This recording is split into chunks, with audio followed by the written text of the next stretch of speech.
Good morning, everybody, and welcome. My name is Martina Petrovic, and I'm the head of Creative Europe Media Desk in Croatia. And it is truly great pleasure to welcome you all here today in Zagreb for the 10th edition of the NOW International Workshop and Pitching Forum, Let's Pitch Some Shorts. This year marks a very special milestone. Not only that we are celebrating a decade of nurturing short films and the talent, but we also sparked huge interest from across Europe and beyond. And such tremendous response highlights how important it is to continue creating spaces like this, events like this, where emerging voices are strengthened, cultural diversity is embraced, and underrepresented voices and stories can grow in a truly safe and supportive environment. We are also grateful that we managed in those couple of days before the pitching forum to use the classroom of the VERN University, and we really want to express our gratitude to them as well, especially Ozana Ramljak, who made this happen. But above all, and I think that the participants agree, we need to really express our gratitude to our dear and wonderful mentor, Roshanak Behesht Nedjad. So can you please stand up?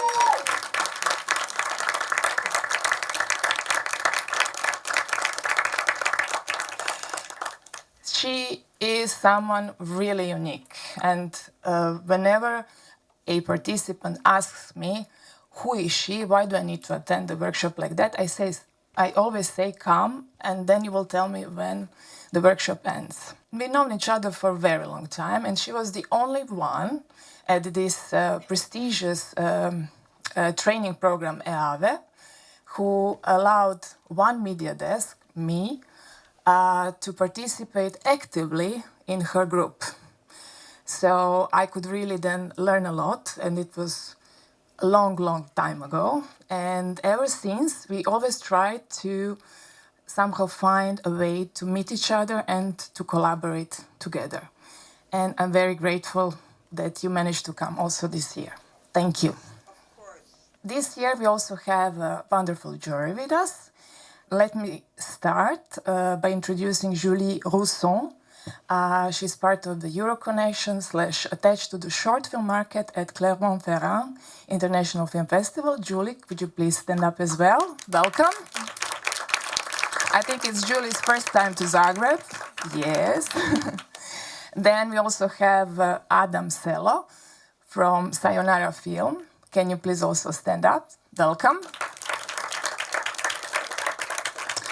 Then we have the Croatian scriptwriter Mile Božičević, last year's one of the winners. Stand up. Thank you. And Julie Marnet, European short pitch. Thank you. Stand up.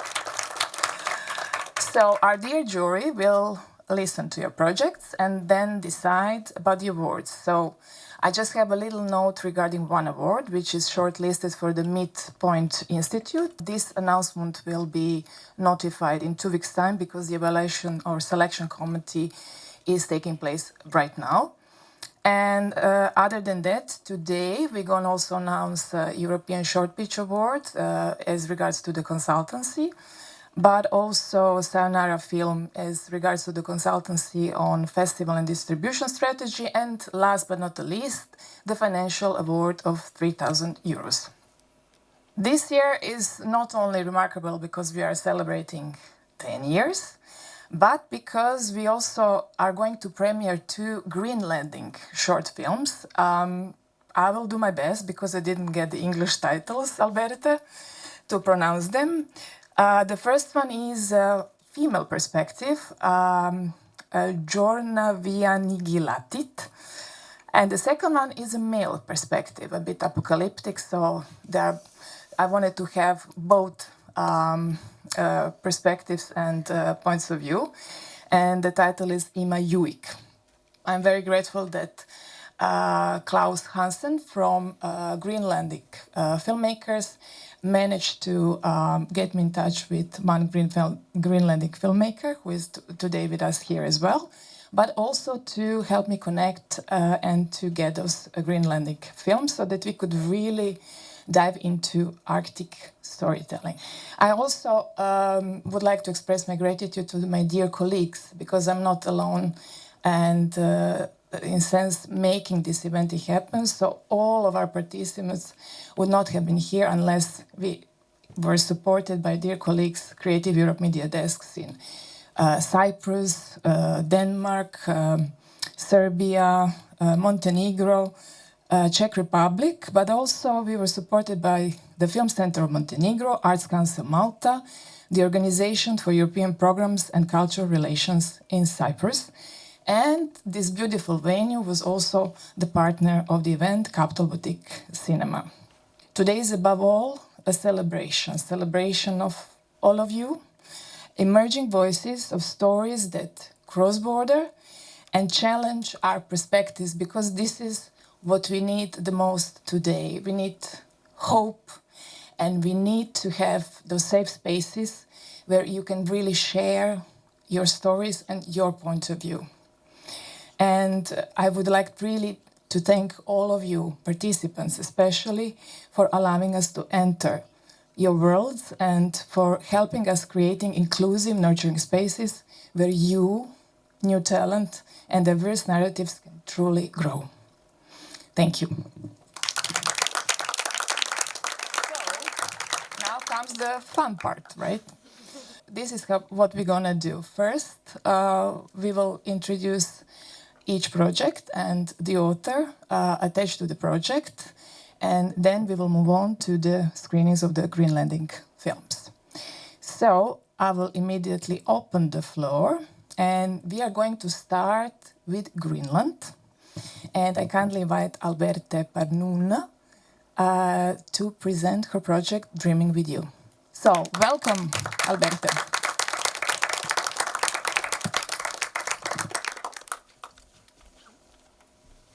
Hi, hello.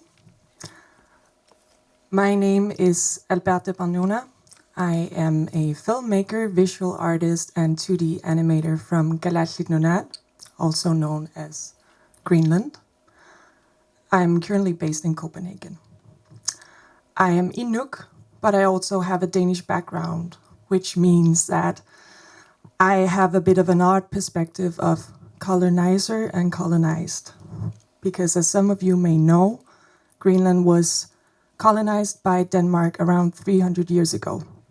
And part of that colonization process was the erasure of culture, loss of language, and no sense of belonging. Back in the day, Inuit communities across the Arctic used the traditional oil lamp, as you see up here.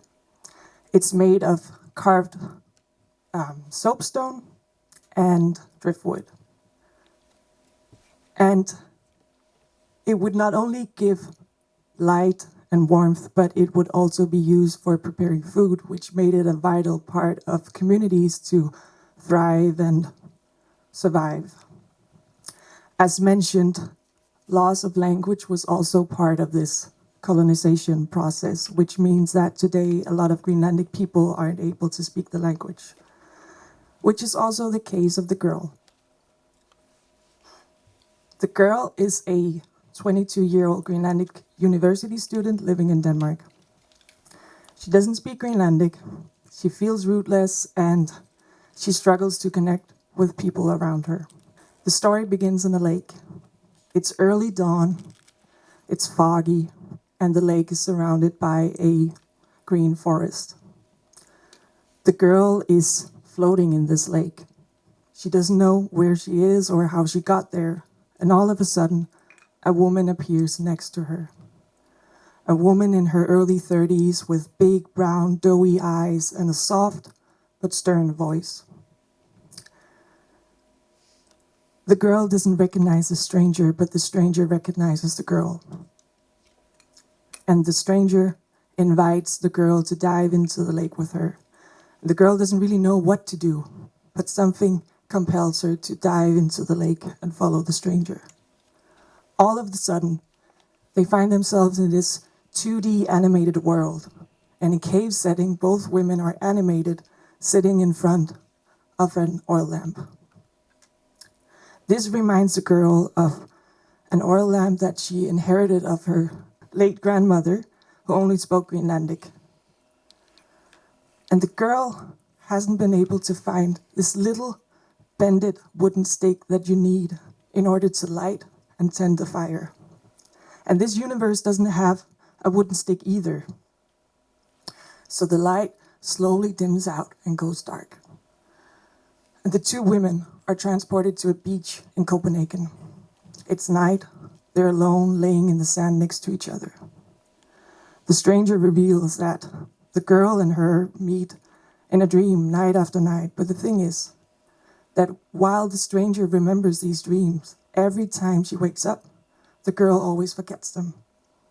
And while the girl is studying the stranger's face, trying to look for clues to recognize her, this intimate moment is interrupted by a bird screeching in the distance. And the stranger is reminded that no dream lasts forever. So the stranger takes action and invites the girl into a forest. The stranger shows the girl clues of their past meetings.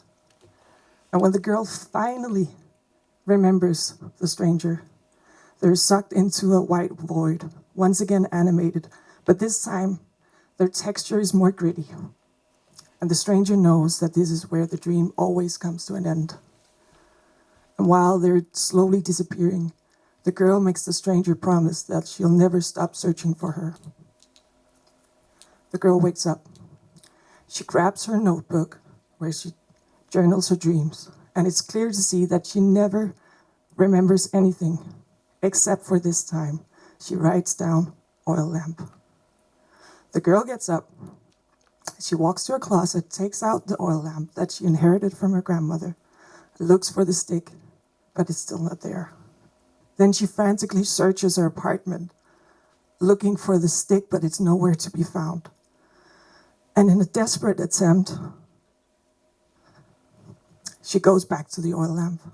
Maybe it's stuck under the soapstone, she thinks. While she doesn't find the stick, she sees there's a little corner of a note. And she tries to take it out with her hand, but it's stuck. She then goes to grab a tweezer and carefully takes out the note. And when she opens it, it reveals that it's a note from her late grandmother addressed to her. And the reason she knows this is because in the beginning, it states the nickname that the grandmother gave the girl, Balningwa, which translates to my sweet little crowberry. The note is in Greenlandic, so the girl then goes to this library that we have in Copenhagen, which, by the way, is a real place called the Polar Library, which is basically a library filled with books about Greenland and other places in the Arctic. And when the girl finally is able to translate one sentence, she hears a voice at the librarian desk around the corner that she recognizes, asking for a book about oil lamps. The girl goes up, and when she walks around the corner, the woman at the desk turns around, and then the girl and the stranger are finally united in the waking life. This story is about feeling that one part of you is missing, or that one piece of you is missing. And even though you're not able to find that specific piece, you can find it in other ways. And I unfortunately share the experience of the girl not being able to speak with her grandmother. While my grandmother was alive, she only spoke Greenlandic, and my Greenlandic wasn't good enough, which meant that I only managed to have one full conversation with her in Greenlandic the summer before she passed. So the cast is fully confirmed. The girl is played by Aviana, who is an award-winning actress from Greenland, And Clara, who plays the stranger, had a minor role in the Oscar-nominated Girl with a Needle. Oh. I think it would be good to mention that I won Best Pitch in a series training initiative by Netflix. And earlier this year, a short film that I worked on had its premiere at the Berlinale Generation program. And next year, we're expecting to go in production with my first feature as a co-writer and a co-director. Dreaming with You is currently in its development process, and I have already received a small portion of the funding. And what I'm looking for today is a producer, co-producer, and potential partners. And last but not least, financing. Thank you for listening. Thank you for your time. Roshanak.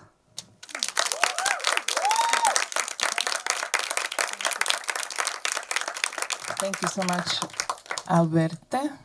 It was really emotional sharing, and thank you for that. Let me see, shall I start with the jury, or shall I just ask, what questions do we have for Alberte? Hello, and thank you so much. It was indeed very emotional and touching. Thank you for sharing this story. You shared a lot about the story. I just wanted to hear more about the animation technique, if you want to develop on that, so to have a better idea of what we are going to see. Yeah, the first image that you saw is basically this. It's kind of a mix of a gritty texture mixed with oil painting techniques. So I am being the lead animator, but I want to have a team of animators because I am using a rotoscoping technique. And as you know, this is a long process and I can't do it on my own, even though I would love to. But yeah, I'm basically also looking for other animators who share this vision and style. Julie? Another Julie. Too many Julies. You mentioned that you were maybe looking for co-producer. Do you have any countries in mind already? Yeah, I'm already talking to co-producers in Norway and France. I also work with people in Iceland, in Sweden, and Denmark, so I am open if it makes sense financially. I do want to make some of the post-production in Greenland, but I'm also open for other countries involved. Anybody else, or no? This was it. Thank you, Albert. Can I get your mic? Okay. So now we move to the second project. Anja Kecalovic comes from Montenegro, and Anja, the floor is yours.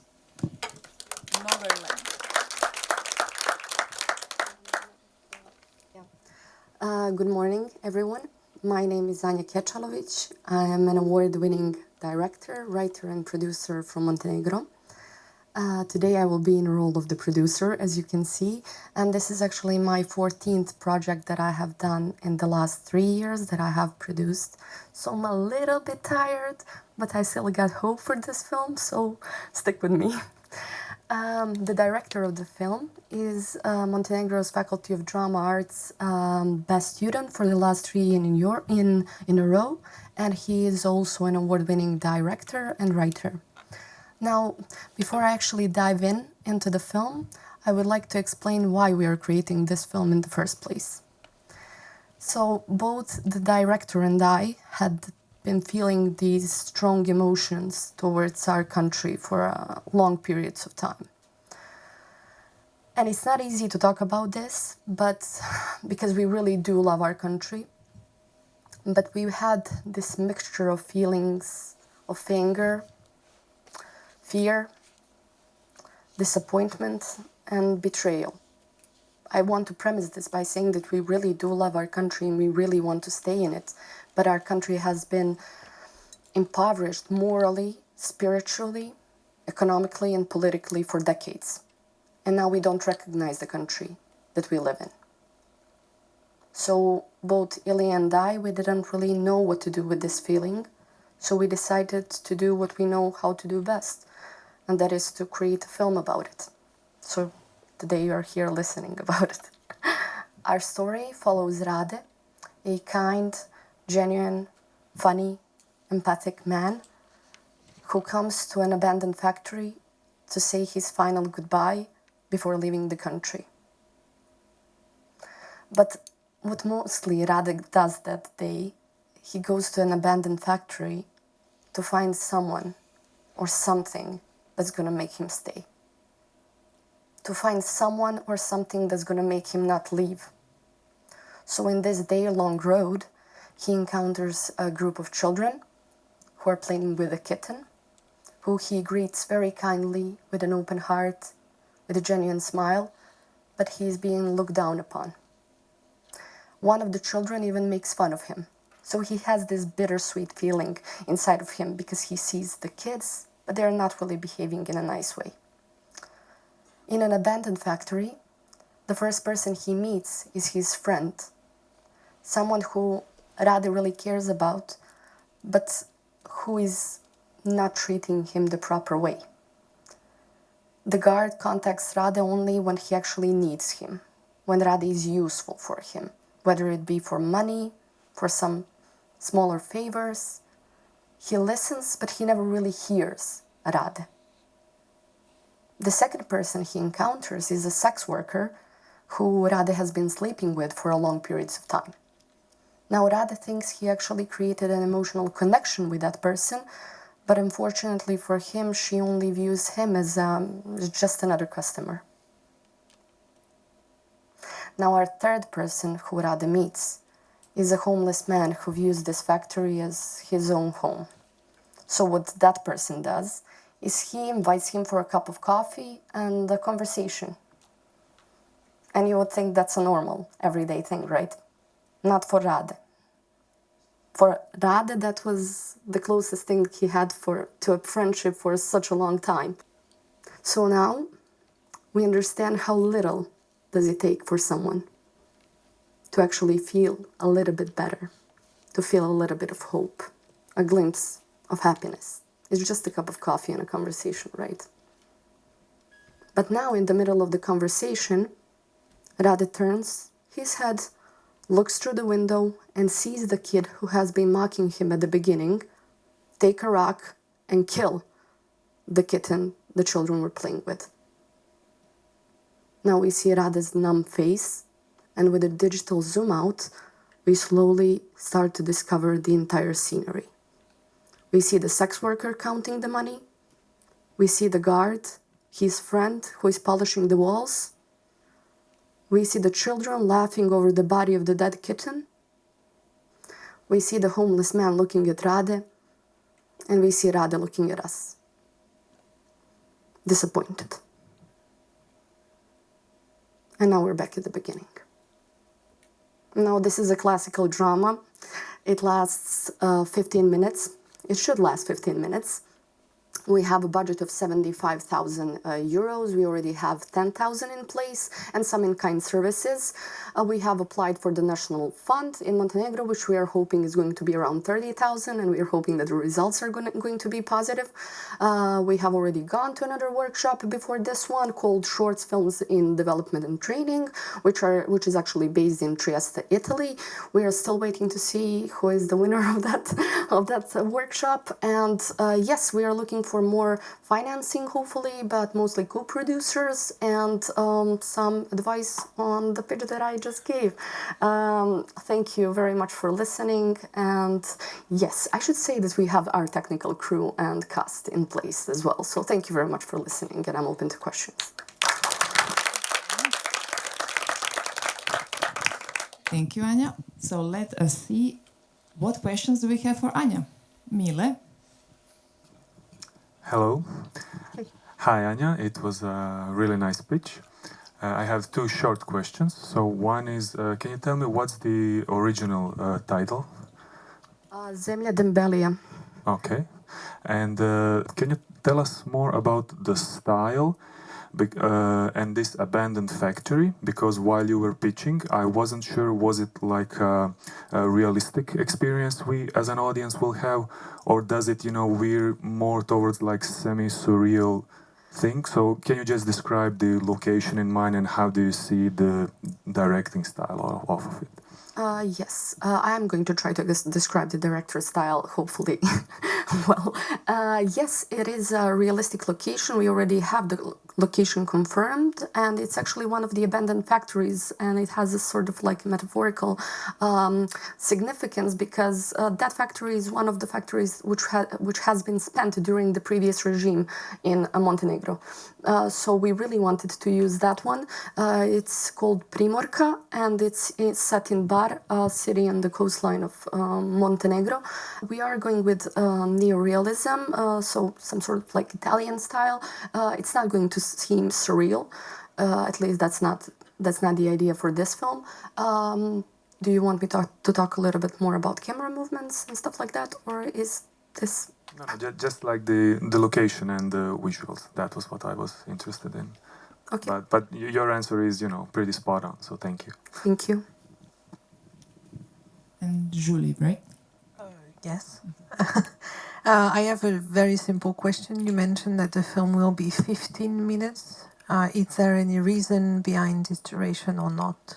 Well, mostly on the producer's side, we would like to keep it under 20 minutes, and I think it would be smart to concentrate and try to make it as short as possible because of the lack of dialogue, and everything is going to be very much shown through the visual, to kind of like a non-verbal language. So I think that making it longer would kind of make it lose the effectiveness that it could have. Thank you. Thank you. I mean, I always point out the jury, but also the audience, you are also welcome to ask questions, right? So don't be a stranger. Anybody from the jury? No, right? Okay. So, Anya, thank you. Thank you. Thank you. And the third project is What Women Do When Men Die.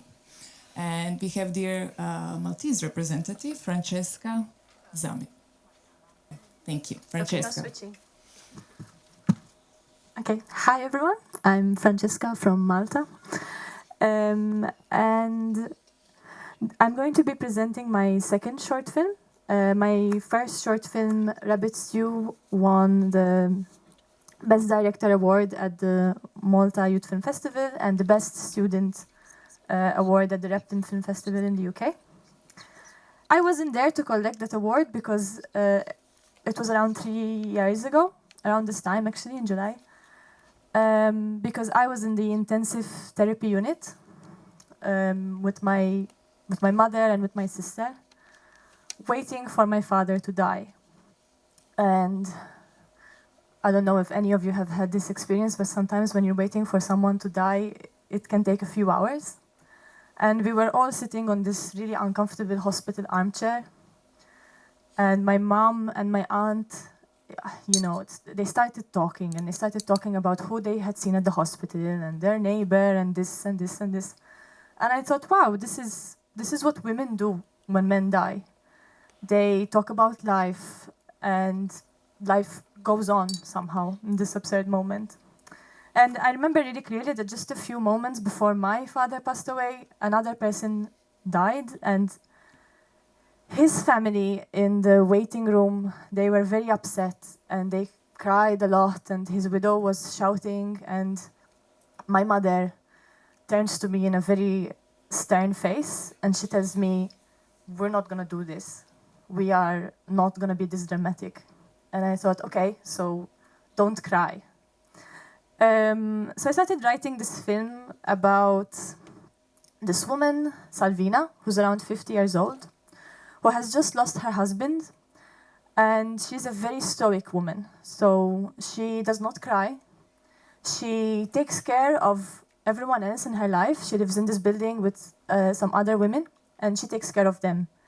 One of the women that she takes care of is Fatima. She's in her early 30s, and Fatima's father is dying. So Salvina helps Fatima and also takes care of her father. They prepare him tea in the morning and breakfast. And every Saturday, together with the other women in the building, they go to the cemetery to wash the tombstones and the graves. And this is a tradition. They do it every week, and they do it all together. and they keep each other company, and they talk, and they gossip, and they chit-chat. After the cemetery, they go to Salvina's house to make ravioli. The Maltese version of the Italian ravioli is raviul, and it's a small pastry filled with ricotta. It's very delicious. So they make this ravioli, they eat them, they drink a copious amount of wine, and they get a bit tipsy. And the song comes on the radio. They start singing and dancing and enjoying life. And soon after, in the middle of the night, Salvina gets a phone call. It's Fatima. It's what they had been expecting. Her father has died. And Salvina rushes to Fatima's help with the other women. And Fatima's in a frenzy because she can't decide whether she should bury him with the good suit or whether she should donate that suit and bury him with a different suit. He never wore that suit anyway. And whether she should give him underwear, no one's gonna know anyway. And socks, all the socks that he has have holes. She didn't manage to buy him socks. And should she buy him socks now that he's dead? You know, what a waste. And she's in a panic. So they sit her down on an armchair, they make her tea with a little bit of whiskey, and they calm her down. They prepare her father for burial. They shave him, they wash him, and they prepare him. A bit of time after, Salvina is washing the mugs, the tea mugs. They drink a lot of tea, these women, all the time. And she hears the obituary on the radio that Fatima's father has passed away. And she breaks her father's mug that he was drinking from in the morning. And Salvina just breaks down and starts crying and sobbing. And from off the screen, these arms of the other women, they come in to hold her. And that's the ending of the short film. And I chose this ending specifically because I am tired of seeing women like my mother hold the weight of the world on their shoulders without ever feeling like they can break down a little bit and cry a little bit and be supported by others. And I've seen in my experience that women do really hold each other when it's time, when shit hits the fan, then they really support each other. And for this film we have the cast. The women are confirmed. My main characters, Fatima and Salvina, they are very seasoned actors, and they were in the award-winning film Lutsu. We also have some locations in place. This is a cemetery in Malta, and this is a building that they would be living in. And we have I have a producer attached from Falcon Films. We have managed to secure 10,000 in funding from the Ministlate. And actually last Friday, we just were notified that our project ranked first, and we got the national funding from Malta, which is 35,000. So we have 45,000, and we are looking for a co-producer and around 15,000 more in financing. And I think that's it. And I'm ready for your questions.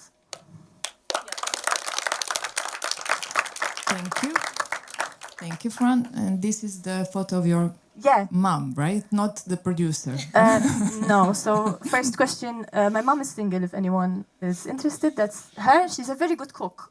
So it's a good especially option. with ravioli. Yes, and that's what we're holding. Okay, so very nice. What questions do we have for Francesca? Then I'm going to ask you. If a co-producer from Croatia approaches you, would you be interested? Because I'm not sure that we ever had Maltese-Croatian co-production, as far as I know, but to which countries are you open? Yeah, so depends what kind of co-production. For example, we are still looking for a DOP, so I would be really interested in a country that has a very has sunlight, because Malta has a very particular kind of sunlight. It's very, very bright all the time.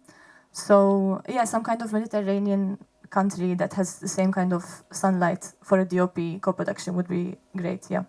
And what about the music? The music plays a big role Yes. in your film. Yeah, so because it's a bit of a musical magic realism film, we secured the rights for the song that plays in the film.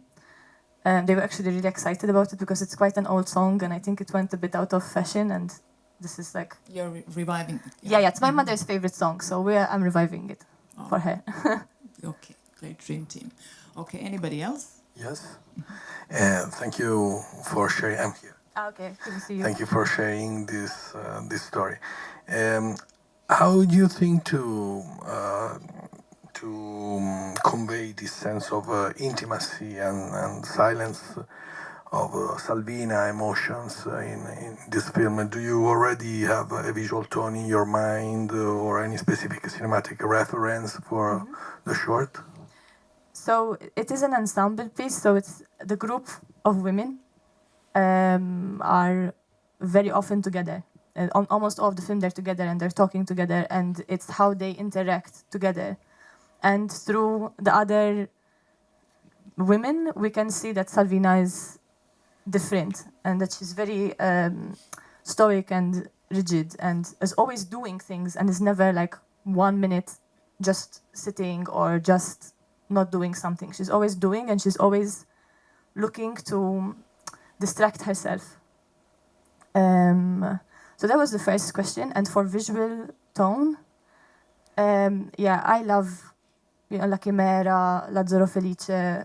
I love Almodovar's Volver, this kind of sense where you're in the story and the story is realistic, but actually there's something a bit magical about it. And there's something a bit suspended. And it's not set in a particular time.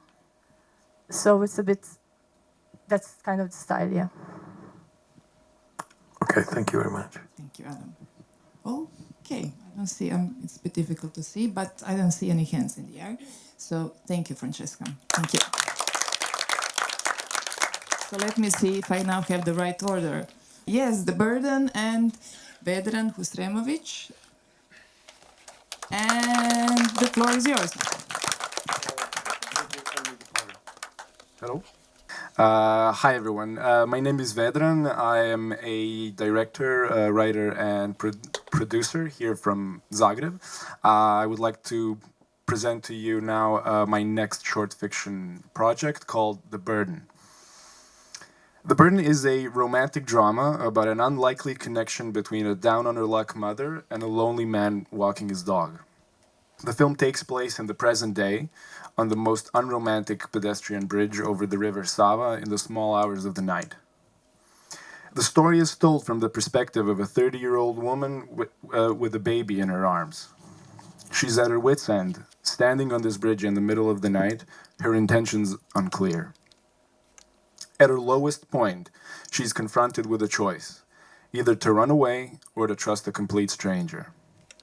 I would like you to have in mind that the subtext of the story is a subversion of the melodramatic archetypes of the naive woman and the macho savior man.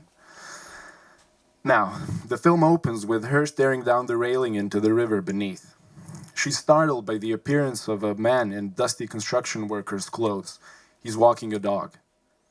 The man asks her whether she's intending to drown herself and the baby in the river like he hears about every so often in the news.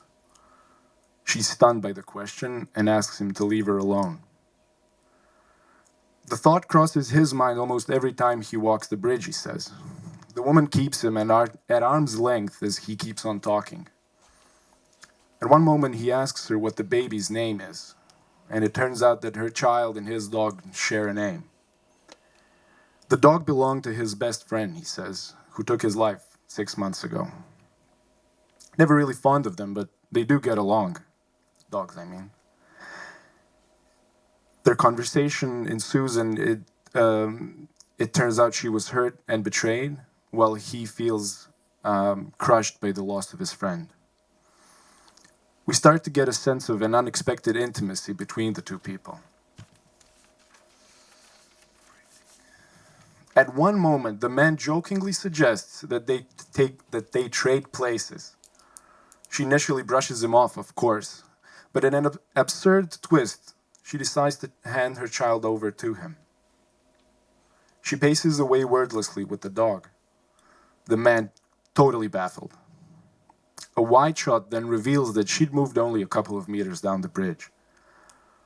A couple of moments pass and she slowly comes back, asks for her child back. She gets it back. She thanks the man for this brief moment of relief from herself. A faint glow has already emerged on the horizon.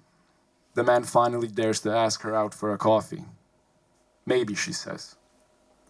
The screen goes dark. Now, this being a chamber drama, the chemistry between the characters is what conveys the atmosphere to the audience. Their exchanges are meant to evolve from weary and awkward to friendly, flirtatious even, before they rupture, only to settle into what I feel is a comfortable silence. This dialogue-driven story is to be enhanced by a visual narration characterized by subtle blocking. The movements between the actors, they're moving to and from each other, communicates the developing intimacy between the two.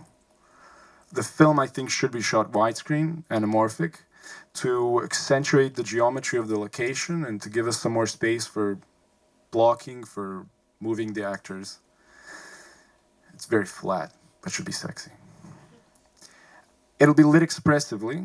I like the way Robbie Mueller lights night exteriors. We have these motivating floodlights on the bridge. I'd like to tint them. I'm feeling green. And they could be complemented by blue hues of the moonlight. Sound design, minimalistic. In my head, always Bresson. We don't need to hear everything all of the time. When we see the river, we hear it raging. When we don't need to hear it. We don't need to hear the atmosphere of the city at all times. It's quiet. It's in the middle of the night. And their dialogue mixed in this, again, kind of isolated way. It should be fun to play around with in post. With this story, what I want to do is I want to tap into this collective sense of despair we all somehow seem to be feeling, but to come out on the other end with this sense of strange optimism. That is why the emotional core of the story lies in our protagonist's leap of faith, shown through the act of her trusting her child to a complete stranger. It is the clarity of vision that comes with touching rock bottom that makes her realize that it just might be that everything wrong with this world is the fact that we are unable or unwilling to trust a complete stranger with what is most important to us. This is the idea I've fallen in love with, that I'd like to explore and hopefully share with the audience. The film has a wonderful Croatian producer attached to it, hi Anna. We're working on the submissions for National Film Funds this fall. This should cover the pre-production and the 4-day principal photography. We're aiming for about a 10-minute runtime. I'm here looking to make friends, to network, and of course, potentially find partners for post-production and eventual distribution. I've put together a mood reel that I'd like to show you now, just so you get a feeling of the atmosphere I'm going for.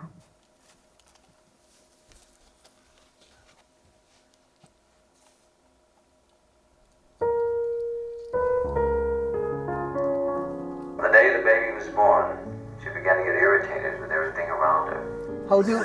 Jesus Christ! Even the baby seemed to be an injustice to her.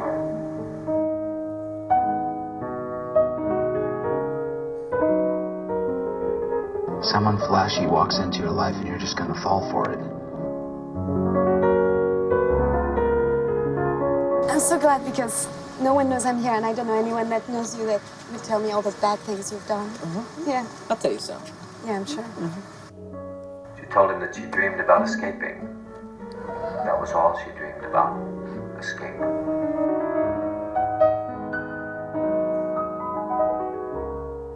No, it doesn't work like that. There are other steps. It's complicated.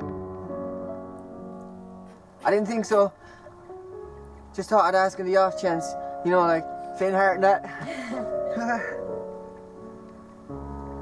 Yeah.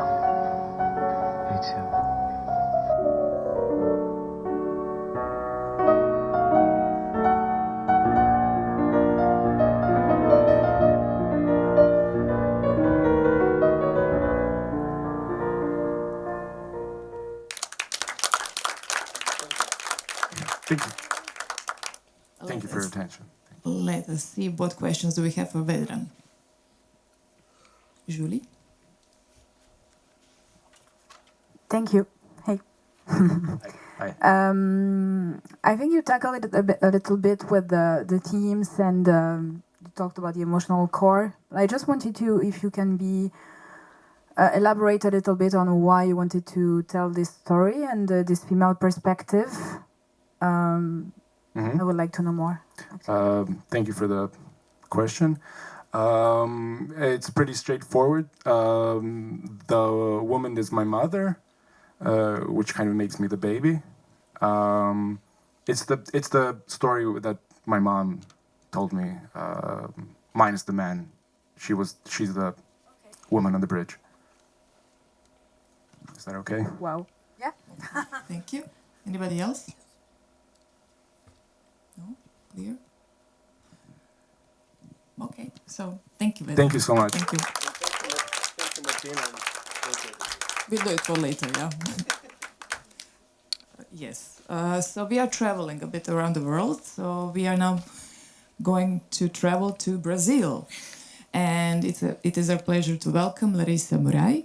And she's going to present her project, Chui Thermal. There you go.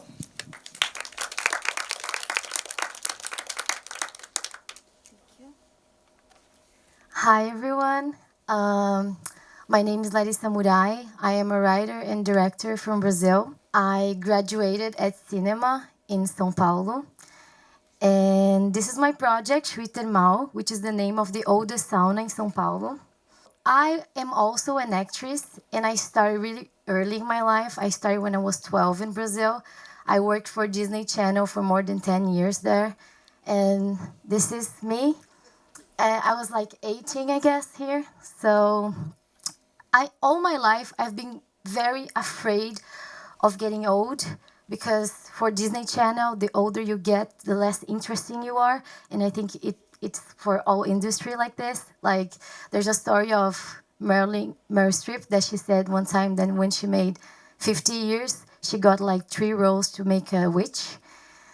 And I like to say that my movie is a psychological terror, but is also a coming of old age. And it's based on a true story. That's Chui Thermal in São Paulo. That's my mom. There was this time, my mom loves sauna, and she goes weekly on Chui Thermal. And I've never been there with her, but one time I just went there. And when I got there, I met all of her sauna friends, and they were like 70-year-old plus, and they were like all naked and so comfortable on their own skin. And I was like very shocked how I'm not used to see naked old bodies in my daily life, just like Photoshop, skinny, impossible bodies on social media, on movies. And when I do see them on movies, they're like on this very monstrous perspective. So the story is actually about a young girl, Clarice, who goes to the sauna with her mom, Claudia. And Clarice is very quiet, very shy, and Claudia is very loud and very funny. And then when she goes into the steam room and there's all these ladies naked, talking loud, laughing with her mom, and she's just like trying to breathe because this steam is so thick, she cannot see a thing, and she's just like sitting, trying to relax a bit. When she closes her eyes, she can still hear the voices. And suddenly all the voices disappear, and Clarice opens her eyes, she cannot see a thing, and she calls for her mom, nobody responds. And then in the door of the sauna, there's like this very weird silhouette just standing there. And then Clarice just paralyzes and starts panicking. The silhouette just goes away. Clarice just starts walking through the sauna areas trying to find her mom. And then she starts seeing like very strange visions, like she passes through a mirror and see like this very old lady staring at her, and then very distorted realities. And then she escapes the sauna because she's almost like losing the time and place sense, and her own identity is falling. And she escapes the sauna, and when she gets on the street, she almost gets hit by a car, and then the driver comes like very worried about her if she's hurt or anything. And then from his perspective is the first time that we see actually Clarice. She's not a teenager. She's actually a 80-year-old woman who has dementia.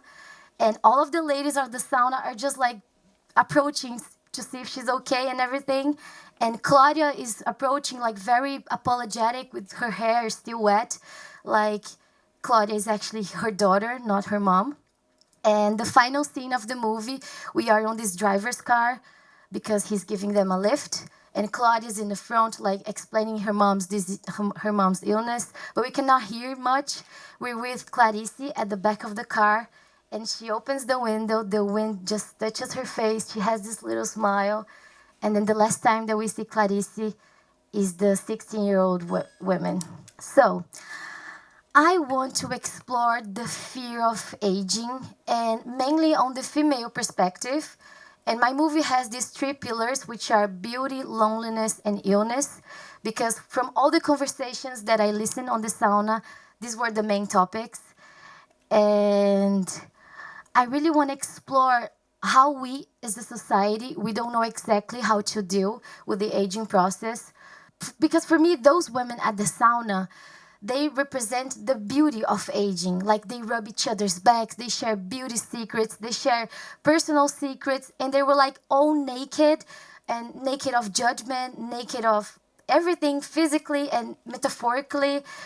And I think it is the best tool to tell this story with horror, because for me, telling a story about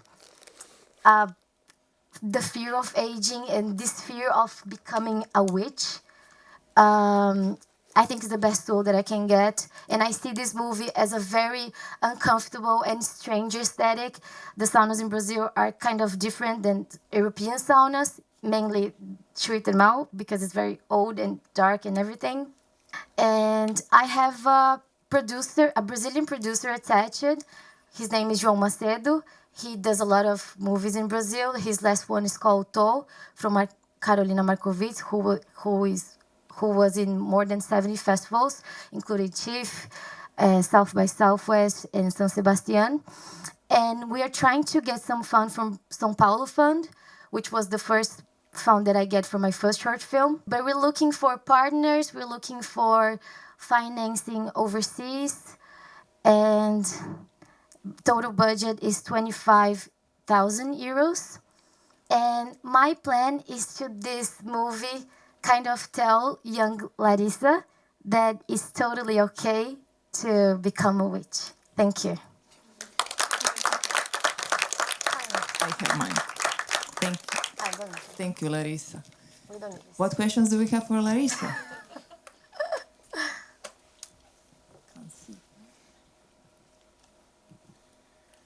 Hello, thank you for your pitch.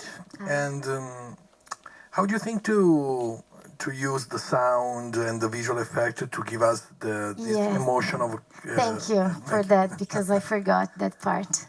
Okay. So I see the sound.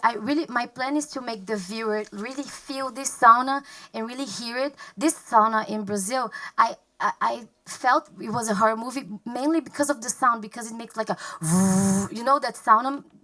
I don't know how to explain this, but it's just so terrifying and just like so, it's so weird, you know. And I really like Zone of Interest, the sound design, because I think it looks like a horror movie, but it is kind of, but it's not. And I really like this weird. I don't know if I explain it very well, but thank you. Yeah, okay. Hi. Does it work? Yes. Hi. Hi. I don't remember if you mentioned the duration of the film. Oh, God, no. It's about 10 minutes or 12, but I don't want to make it very long. Okay, thank you. Yes, thanks. Okay, are we done? Yes. Thank you, Larissa. Thank you. Thank you. And now I saw Andreas leaving, but it's his turn. Okay, yeah, I will use this break until Andreas comes back. to signal that even though we have 11 projects, this year we counted, Roshi and I, that actually it's a total of 15 countries being represented. So it's really amazing that we have such a diversity and really international one. And also for all those in the audience, those bags behind you are not decorations, you know, so you can take it as a prezi. Yeah, so. Oh, Cyprus. I am really sorry, guys. It's okay, Andreas Avgosti. The second switch. Are you ready? Yes. You know, I wanted to make an impression. Hi, I'm Andreas Avgustis. I am a horror film. I'm a horror film director, writer, producer, based in Cyprus. Over the past few years, my last two short films have traveled to festivals around the world, including the BAFTA qualifying British Horror Film Festival, the Oregon Scream Week, and the Chicago Horror Film Festival, picking up awards such as Best Director, Best Horror, and Best International Film. So I also taught film in the University of Limassol for 2 years. And in 2022, I founded the first ever horror film festival in Cyprus, the Cyprus Horror Society. It's currently in its 4th season. Today, I'd like to share with you my latest project. The second switch is a 15-minute fantasy horror short. A 40-year-old man named Elias is quietly falling apart after losing his wife and 2 daughters in a tragic car accident. Unable to accept the finality of his loss, Elias moves into his family's long-abandoned house, tucked away in a quiet Cypriot neighborhood.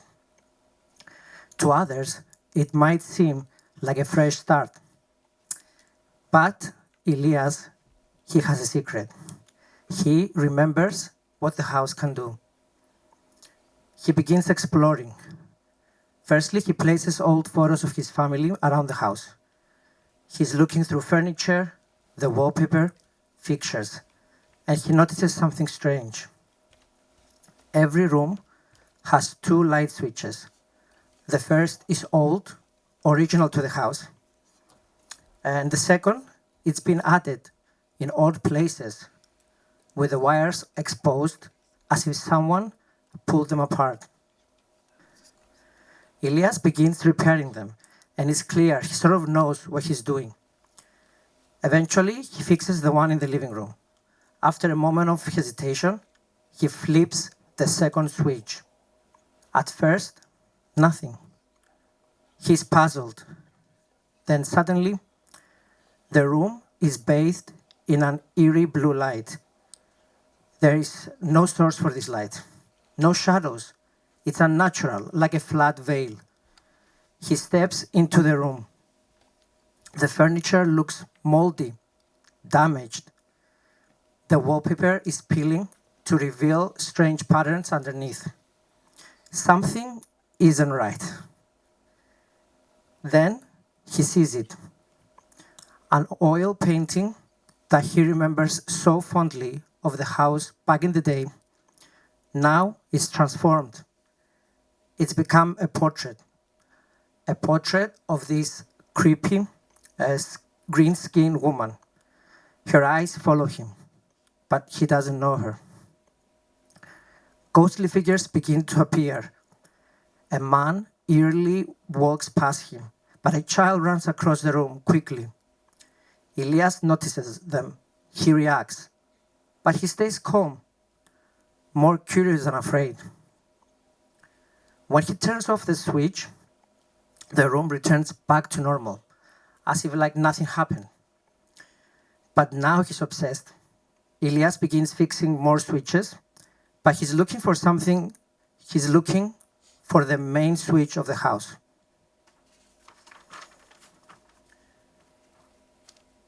With the passing of days, the house becomes unstable. Blue light flickers even when the switches are off. Something is shifting.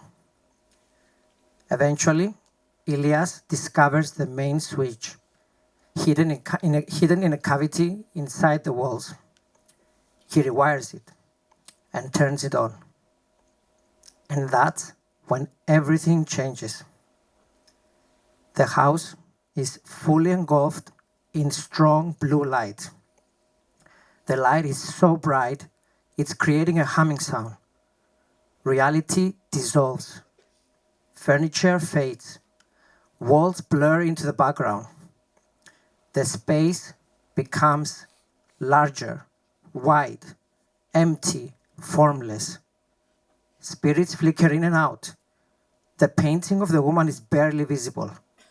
But suddenly, she appears. Fully formed, green skin, silent, watching him. They face each other. Elias doesn't run. He's frozen, waiting. She extends her hand towards him, and suddenly she speaks. I am the bringer of death, the chthonic goddess. Είμαι το πέπλο, είμαι η μελινόη, which translates to, I am the veil, the passage of souls, I am Melinoi. Elias says nothing. He just reaches out, desperate to see his family once again. And then their hands meet. The humming sound intensifies, and suddenly they both vanish. The humming now stopped. The blue light disappears. The house looks the same as before. The painting is back to normal, and the green-skinned woman is gone. She's back in her veil. She's waiting for the next visitor. Now I would like to show you, please, a short mood reel for the film.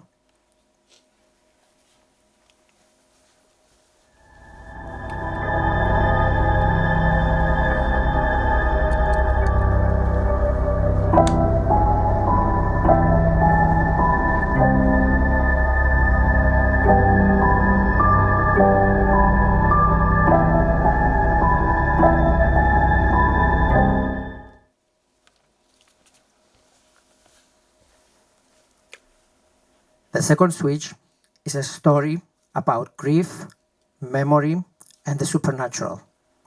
A psychological descent framed by a haunting aesthetic. It's eerie, it's intimate, and unsettling. Grounded in emotion, but with a strong visual identity. I am currently looking for a producer and financing to bring the second switch to life. Thank you so much for your time, and I'm happy to answer any questions that you may have. Thank you. Do not run now. No. More questions? We have Miller.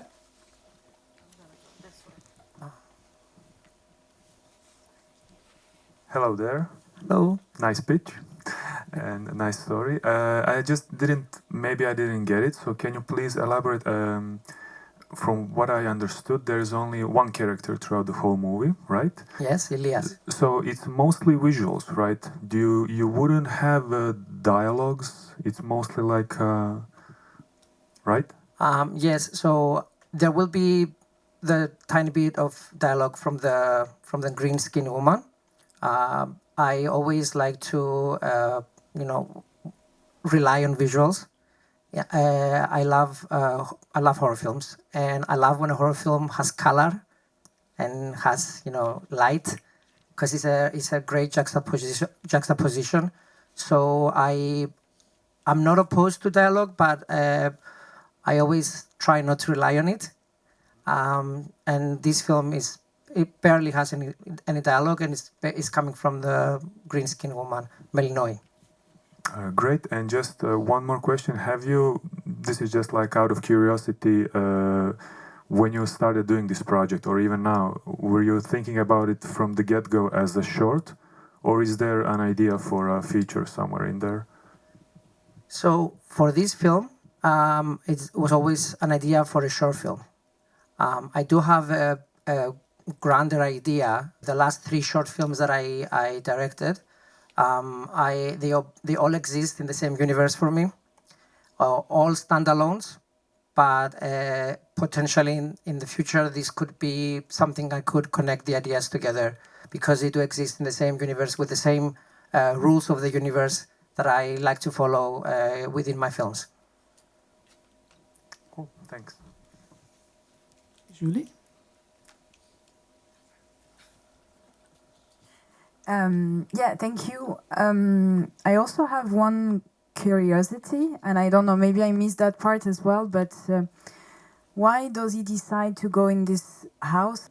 Because at first I was also like, it's the second switch, but the switches can be also interpreted as a change. So was it the second time, actually? So that house is his family's house, his grandparents' house. He used to go to the house when he was a child. He knows about the switches, the second switch of every room, and he knows what the house can do. The reason why he decides to go to this house is after the death of his wife and 2 daughters. He wants to reconnect with them. This I got. Yeah. Okay. Anything else? Maybe I didn't understand the question. No, it was more about how does he know that the room, the house can have this connection to the death? Who did this installation of the switch and? Yes, his grandfather installed the switches. The switch enables this other veil of between death and life. And I always was fascinated with Greek mythology. I'm from Cyprus, and so I was always fascinated with Greek mythology and fascinated with many of the female characters from Greek mythology. And Melinoi, like Hecate as well, is like two of the ones I was always fascinated. The lesser known ones, but still like very strong women, strong characters. And I really wanted to incorporate Melinoi in my story, along with the green skinned woman, who is a real painting I have above my bed in my room, which I love dearly, and I wanted to give her a personality and a character and a backstory, so I incorporated in the second switch. Thank you. Thank you. We done? Okay. Thank you, Andreas. Thank you, and I'm sorry I had to rush before. It's okay, just as long as you stay. No, yeah. So now from Cyprus, we're going to travel to Croatia. So I kindly invite Klara Vlahovski, Mia Laura Jurčić, and Kruno Trninić. Fili. So you will have 1, 2, and you will have one more.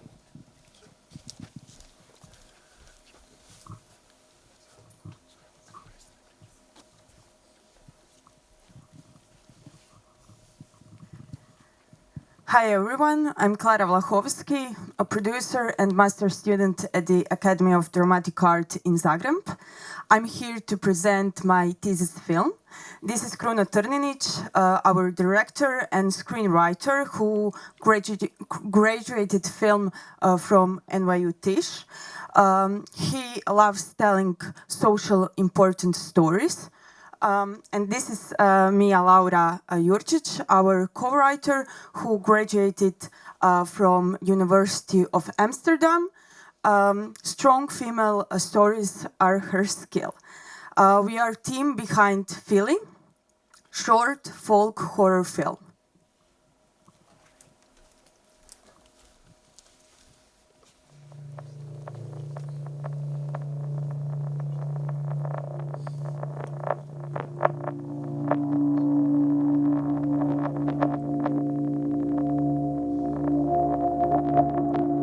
Kad bi sve naše bake progovorile, ne bi više bilo romantizacije prošlosti.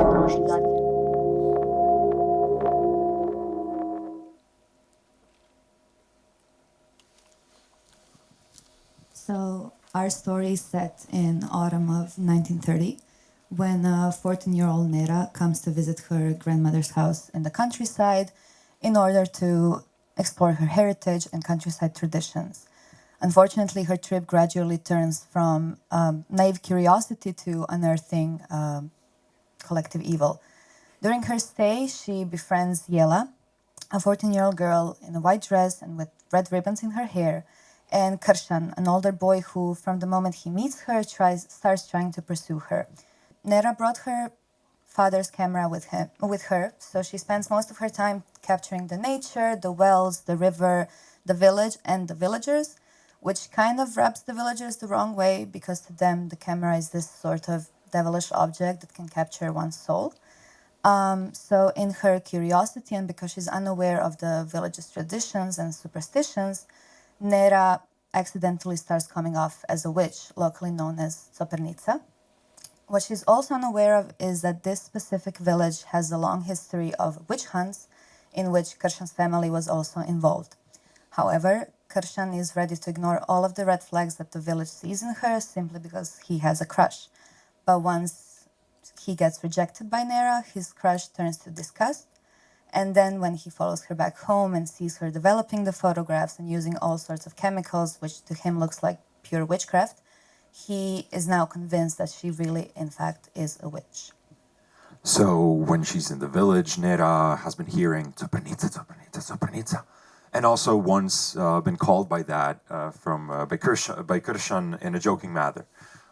When she asks her grandmother finally what Copernicas are, her grandmother, out of panic, forbids her from going back into the village. But now, more than ever, determined to get to the bottom of what's been going on in the history of the village and to find the truth, Nera sneaks out and comes to the village well.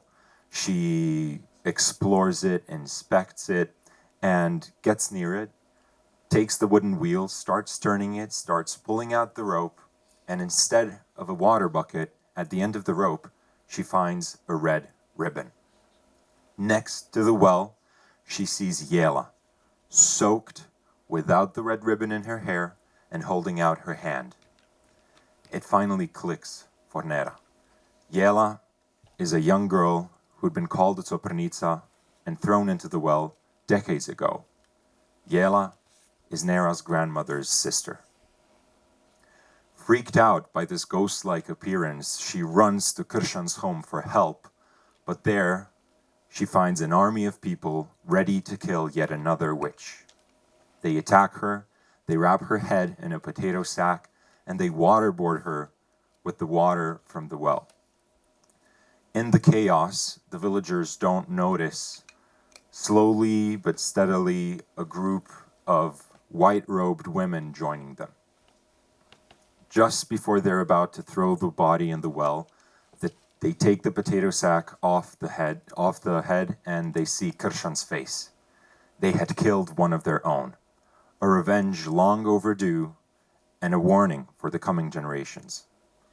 Having escaped and helped by the women, Nera runs through the woods, guided by the ghosts. So both me and Kruna are very eager to tell this story and bring it to life. But we're especially motivated because of Clara's personal story and reasoning behind why she chose to do this topic. So growing up, I heard a lot of stories from my grandmother and other women in my family. And one sentence always stayed with me. Women wore bruises on their skin like jewelry. This sentence became the main inspiration of our project. Working on this story, everything fell into place when we added Copernica. In Slavic mythology and tradition, Copernica were witches deeply connected with water and nature. In reality, they were strong, brave, independent, and free women, punished for their knowledge and just because they didn't follow the rules.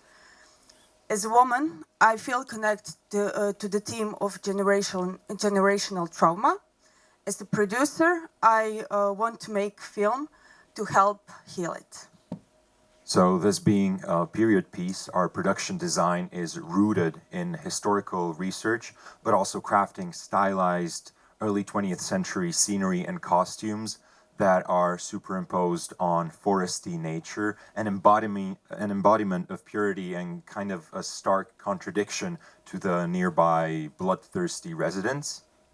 And this being a genre film, on the other hand, allows us the freedom to play with multiple elements from dynamic editing to the soundscape. I can't wait, for example, to be creating this atmospheric, thrilling, eerie soundscape of the Croatian countryside in the 1930s.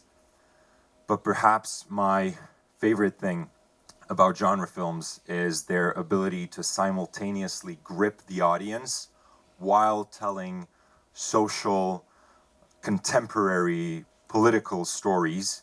And with most of the teenagers nowadays being crazy about horror, I feel like this is the key to making this story of misogyny and violence against women accessible for girls and boys Nera's age. The project is in development. We plan to shoot in autumn this year. The budget is 80,000 euros. We have support from Croatian Audiovisual Center and production company Izvan Fokusa. We have secured most of funding through in-kind service and from support from Academy, but we still need 5,000 euros to film Nera's story. Right now, we are looking for extra funding, in-kind service, and co-production. Thank you.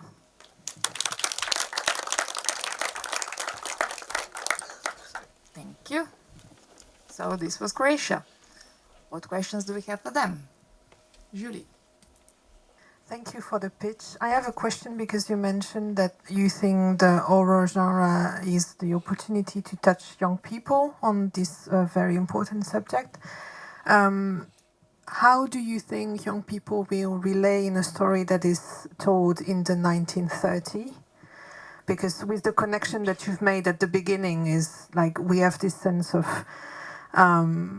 longing for past stories, like it's something that is comforting, and you want to show, I guess, that it was always, misogyny was always there.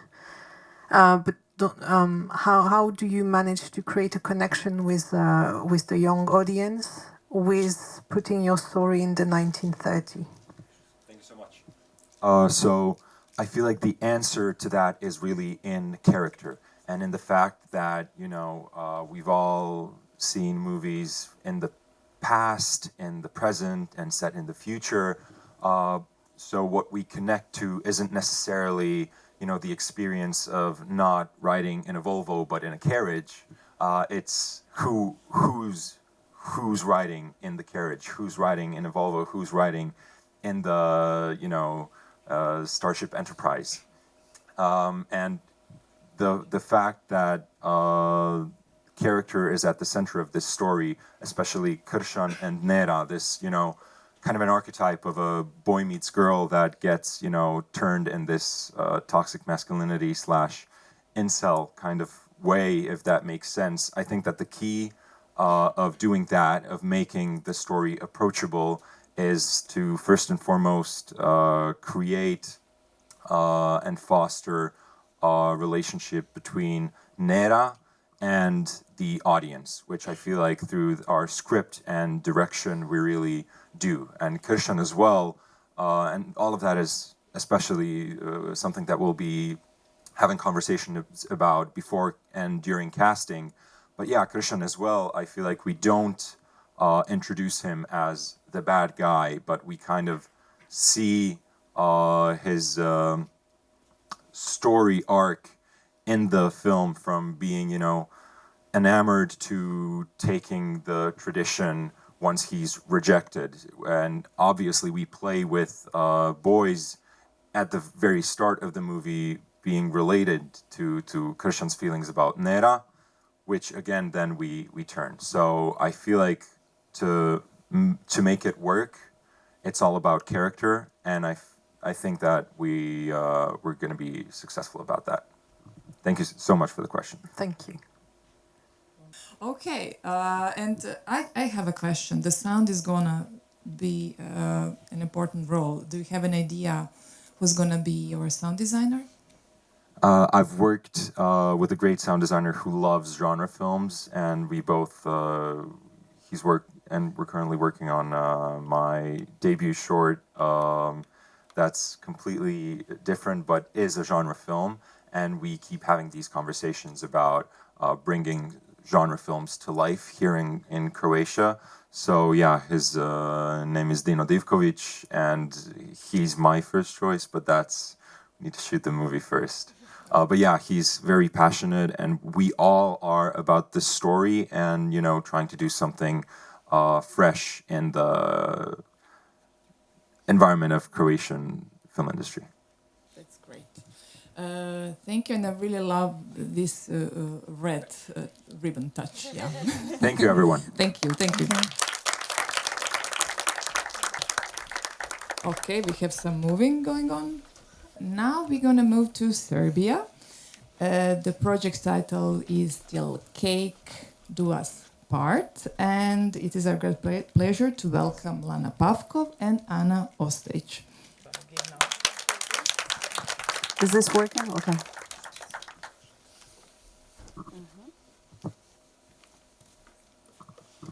Hello, everyone. My name is Lana Pavkov. I'm the director from Serbia. I'm currently working as a director on TV series back at home, but I'm very happy to take a few days off and join you here today. So thank you for having us.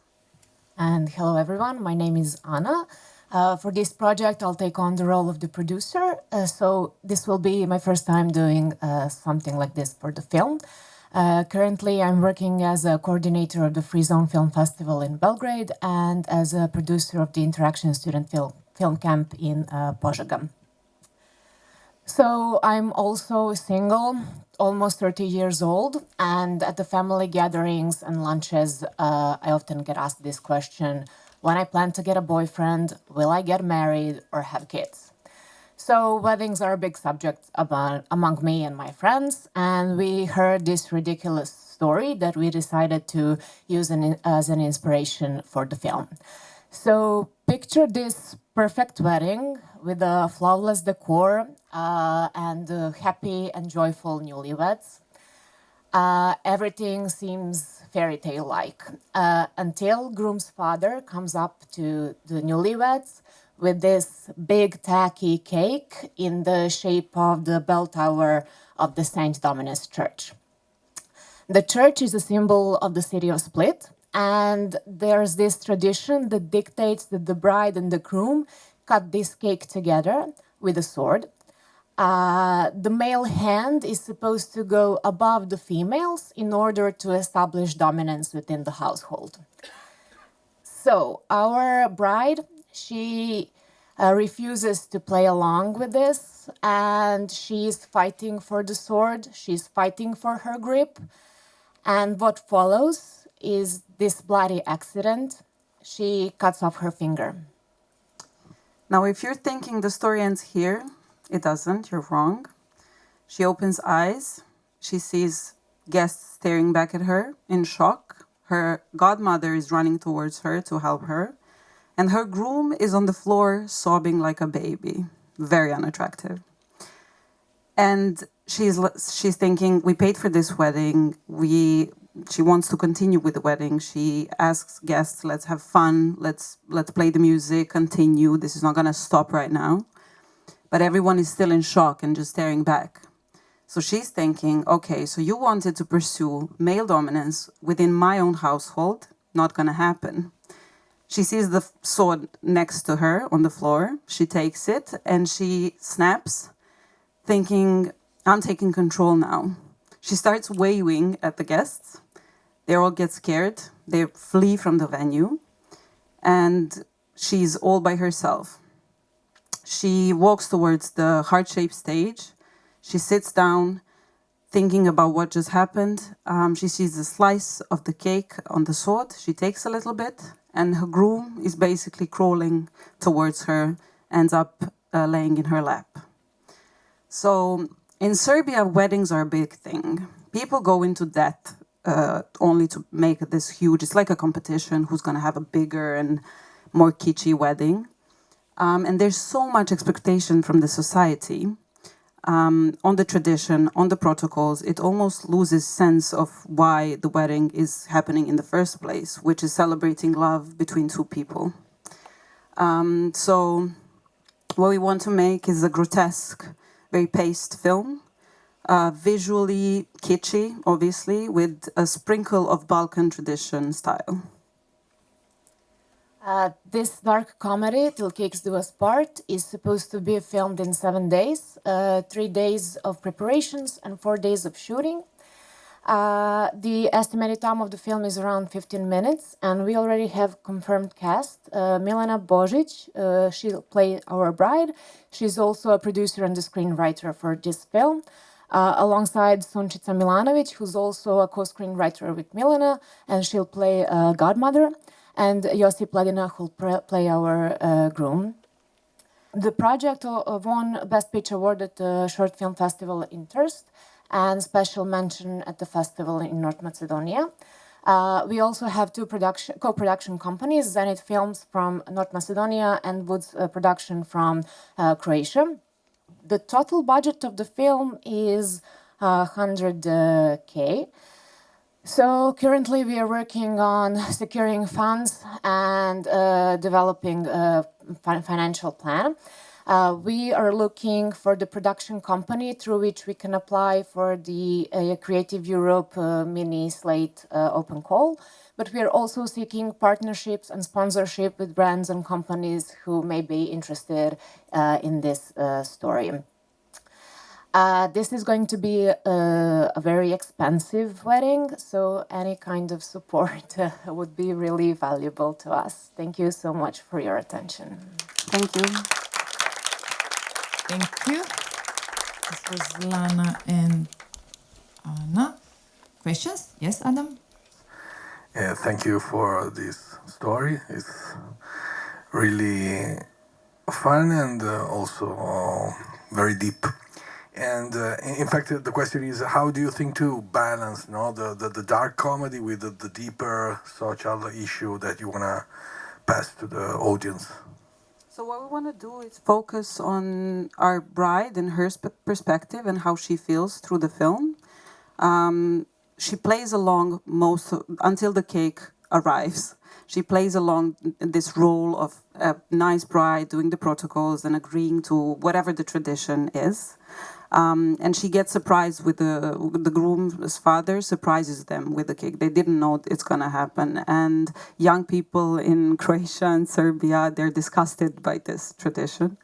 And especially the thought of anyone having to dominate the household. It should be a fair partnership between people, no matter the gender. The darkness, I think, lays in the reaction of the guests and the incident itself. And obviously we forget about the fingers being cut off. It's not important. The finger's not important. What's important is that she's feeling liberated from everything that she couldn't liberate herself until that moment. So it's a happy ending in the end. And sorry for the second question. Is there also something with the bride of Quentin Tarantino in Kill Bill? There's something. Yes, we want to play with the gory moments in the film. I would even say that Brain Dead is a reference, even though it's not a horror film, but the way we approach the characterization. And also visually, it's going to be very kitschy, like you've seen in the shots. And music plays a very important role as well. You know how weddings are uplifting music, upbeat, happy, happy, happy, when actually there's so much internal drama going on at the same time. So it's in contradiction. Thank you. Okay, I think we're done. Thank you very much. Thank you so much. Okay, I have two. Now we're going to move to Ukraine, and the project title is In the Name of Ukraine, and we have with us Vyacheslav Turyanitsia. Did I spell it? Hi everybody, my name is Vyacheslav Turyanitsia and I'm a filmmaker based in Kyiv, Ukraine. My previous short Thoughts on Peace in an Air premiered this year at International Film Festival Rotterdam, and right now I'm happy to present my new live-action short film with the working title In the Name of Ukraine. This story is based on real events that happened in Ukraine more than a year ago, And it tells about a young police officer Yevhen that goes undercover to a private sex party. His mission there is to obtain video evidence that can be used against the party organizers for allegedly running a place of debauchery. In Ukraine, sex parties are prohibited, and anybody cannot shoot somebody without their permission.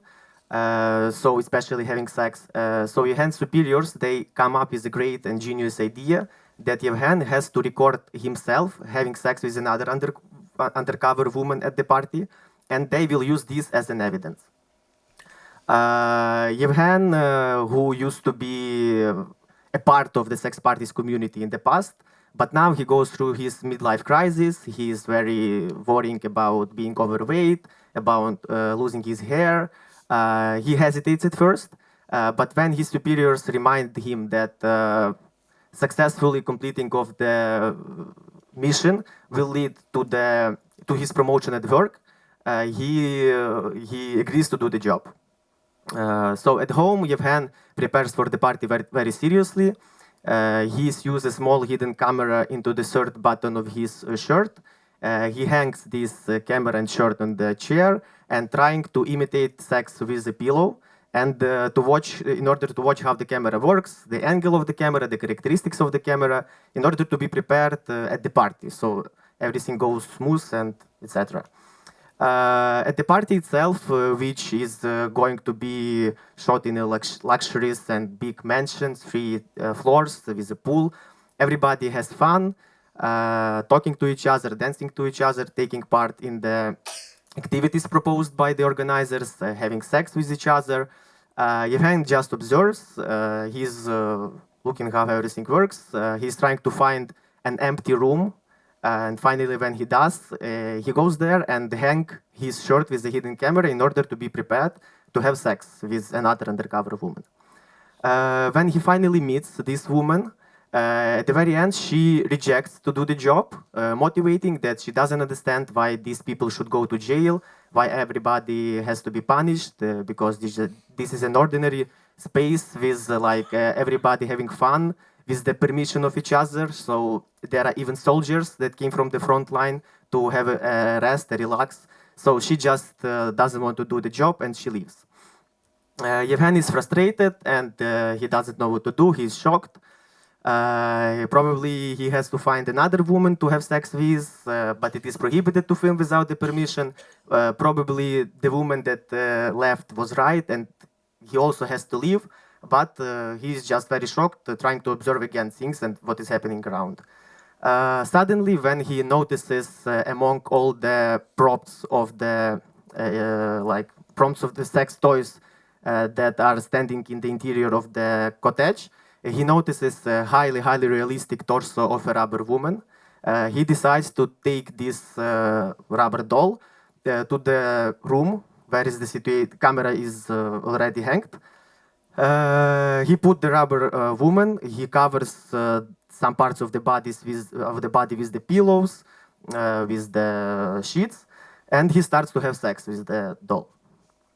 Once the mission is completed, the people that are waiting outside, police officers and men in balaclavas, they conduct a raid at the party. At the very end of the film, we see some prosecutors, we see some people that are police officers that are counting and observing the stuff, prompts that were confiscated from the party that can be used as as material evidences in this case. And when they see the rubber doll that Yevhen had sex with, they just silently put it apart. This is going to be a dark comedy, 20 minutes approximately. Speaking about visual style of the film, the idea of hidden camera that the main character uses will dictate us a bit of the visual style of the film. We will use very cold and detached manner of the shooting, static shots, very far from the characters, just observing the thing, and to create this contrast between very serious atmosphere and visual style with the stupidity and absurd and bizarre things that the main character does. And now I want to show you a small teaser that we shot a month ago that will convey to you a bit of a visual approach of the film.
Холодно. Прикрити. Скоро Ліза прийде. Зараз води принесуть.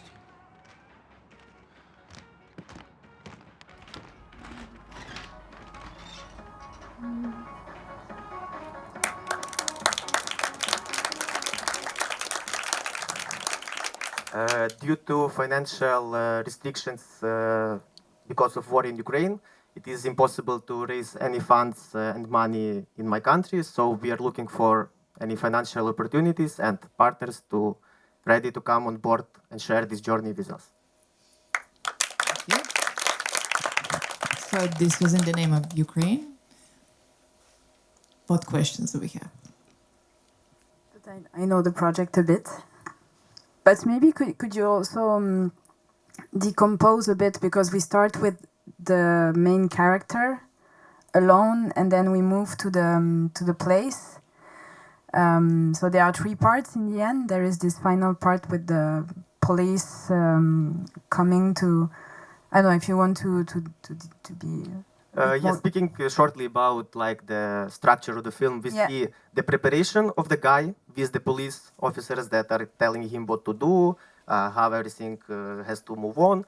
Then we see what we see right now. He is preparing for the party, not just this scene, but this is the middle of the scene, and he goes to the party where he films himself doing what he does. And yes, it's like the fourth part of the film. Right now, it's like after end what is happening, where the police officers without the main character is just, you know, they are like prosecutors and a lot of police officer people that are watching at prompts and evidences that they have. Footage, evidences, material evidences. And, yeah. Okay. Now, just a comment, if you want, for the choice of the title in the name of Ukraine, if you can give us a comment. Yes, for your choice of the title in the name of Ukraine. Yes, I came up with the title because when this is based on real events, and when I read the description of the court verdict, according to which the organizers of the real sex party, they went to prison for 3 years. So there is a court verdict in Ukraine, and by my first education, I'm a lawyer, so I read a bit of that court verdict, and on the top of the court verdict, it is written "Именем України." So in the name of Ukraine, this court verdict, these people are going to be punished, etc. So I thought it would be funny to somehow compose this very, you know, bizarre and seriousness of our law enforcement agencies, of our judging system, very, very serious writings that they write, their court verdicts, with the, absurd things that, corrupted absurd things that they actually do. So this main character, he does this job in the name of Ukraine, in the name of state, So for me, this is like the funny moment that he is like, does, being very serious, but doing the biggest stupidity in the world that imagine. I don't know. But it's like Ukraine, it builds like that. I don't know. So everyday life. Don't worry. Yes. The world is quite challenged with such situations. That's it, or yeah? Okay. Thank you, Vyacheslav. Thank you. Now we have actually the Czech project. The title is Children of Suad, but we have a nice representative from Palestine. So welcome, Moatasem Taha.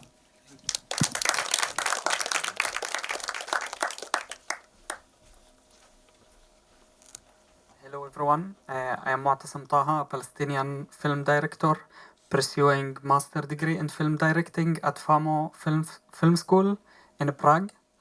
I've made 3 short fiction before, which have been screened at festivals and got awards, including Audience Award at Carthage Film Festival, Asian New Wave Award at Kaohsiung Film Festival in Taiwan, official selection at Cairo International Film Festival.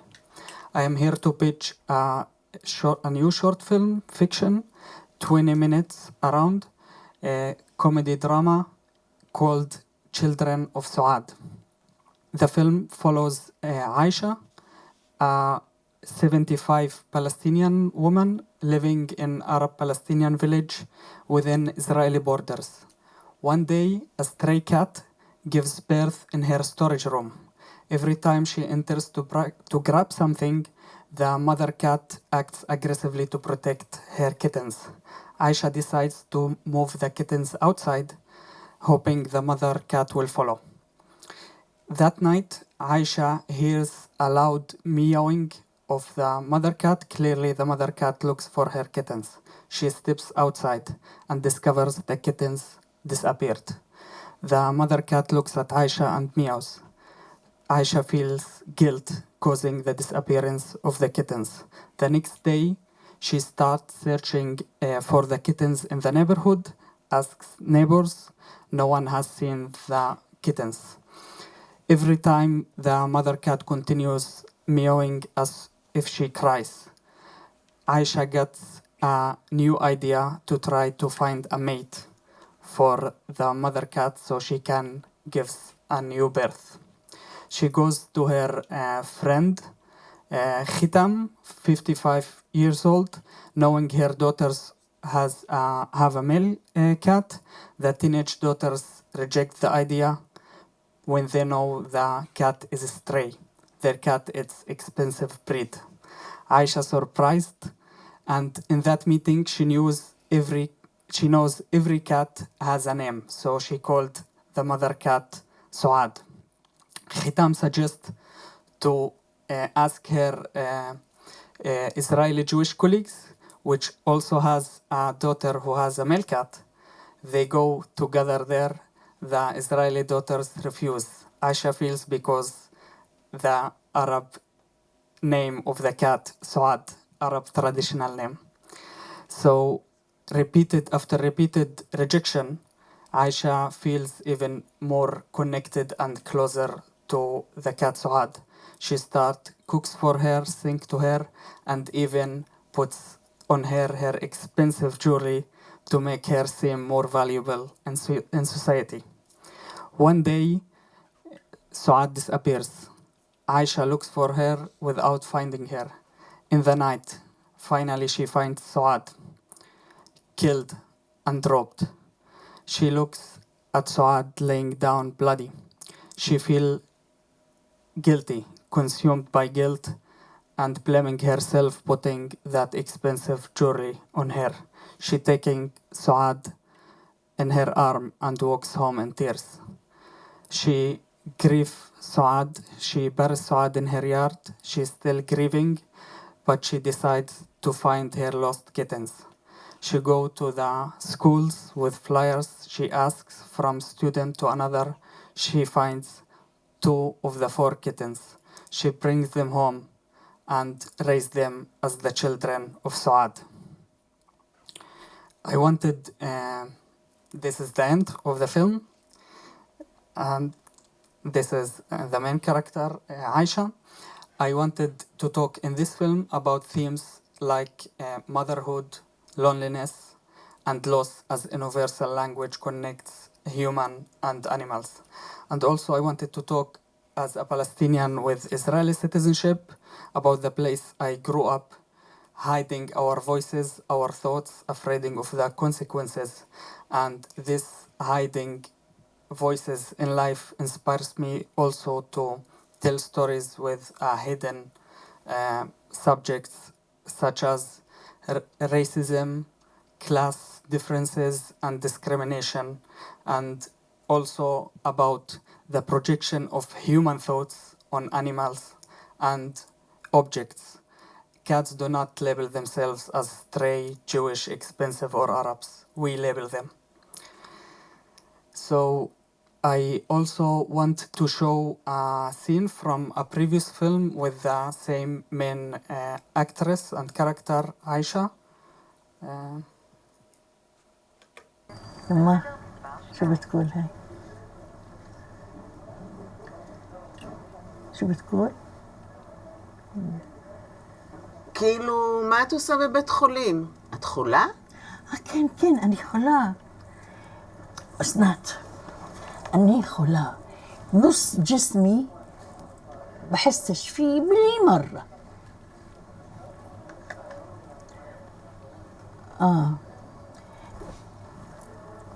إيدي الشمال رجلي الشمال بحسش فيهن بالمرة.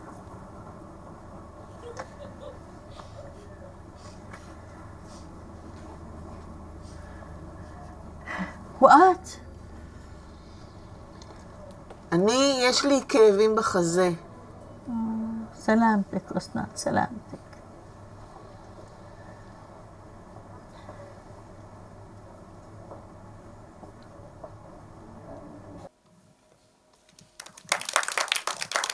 So this is a previous film, but about identity and language of the Palestinians with Israeli citizenship. This is also location, both Palestinian, Arab, also both inside Israel, but this is kibbutz and this is Arab village, where also we shot. And the film is produced by Other Stories company, Czech company, founded by Natalia Pavlovi, a Slovak producer based in Czech Republic. And she has produced films that screened at international festival around such as Venice, Karlovy and Cairo, among others. This is the cats are not confirmed yet, the cast, but this is our story, and our total budget is 70,000 euro. It's also a co-production with FAMO Film School, so it's a student film. Our total budget 70,000 euro. We have from FAMO 5,000, and we have in cash, and we have 10,000 in kind, and we are open and looking for co-production funding and service in kind. Thank you. Thank you, Moatasem. Really wonderful story. What questions do we have, Julie? Very much for the pitch. I have a very naive question, maybe, but how do you plan to shot the film with the situation in the region at the moment? How the school is also helping you maybe to navigate this? How is it for you at the moment about the shooting? Are you expecting to start soon, or are you waiting for hopefully the situation to resolve or at least calm down a little bit? We are shooting. We are planning to shoot next year in summer. We hope that the situation will be better. The school are very supportive, especially directing department.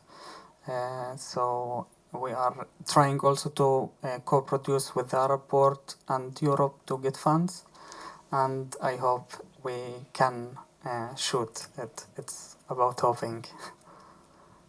But it's in the north, so it's like, unfortunately, it's sad, we are more privileged than West Bank and other places, so we're a little bit safe, which sometimes feels sad for us that we are safe and others are not. Thank you. Just to jump in, they can actually also shoot in the southern part of Jordan. It's bordering and it's very similar if everything goes wrong. I had another question. Thank you so much for the pitch.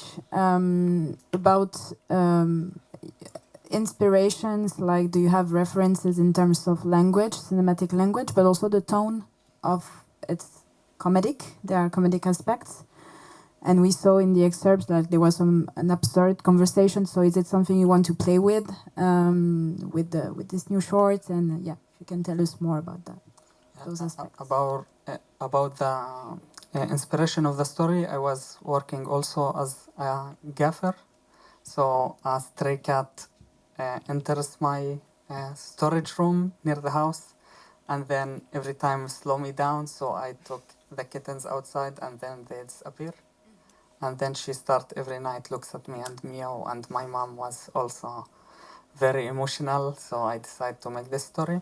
Visual inspiration, I would like to work always with wide and long shots. Recently, I'm also trying to have minimalist move, like pans, so I am not feeling that I am using the actors as object in the frame. Sometimes I follow them. So this is, and it's realistic approach with the film also as light and colors. And the tone, maybe? The tone of the film, yeah. It's how do you want to play with this comedy aspect? I would like, it's also, it comes, the first part is more dramatic when the kittens, and then it starts with the idea, it's weird, so the comedy comes. And also the generational, because the Aisha is talking differently than new generation. Even like we are looking for good destiny for the cat. It's meaning marriage, always good destiny. So it comes with a character, and in the end it becomes more dramatic. So it's I always say, like, once I went to fix my car, and the owner of the shop asked me what I do. I said I am film director, I'm going to Czech Republic moving, and he said, please do not make sad films.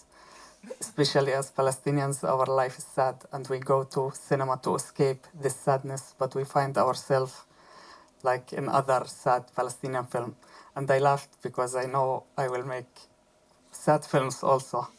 So I said, at least I will do a comic part before the sad part will come. Thank you. Thank you very much, Moatasem, and we wish you good luck. Yeah. Thank you. Okay, so we can leave it actually to the technician, but maybe you can help me. Thank you. Last but not the least, it's Empty House. It's under the umbrella of, again, Czech Republic, but it is our pleasure to welcome Sheida Sheikhha from Iran and Apoorva Satish from India. So the floor is yours.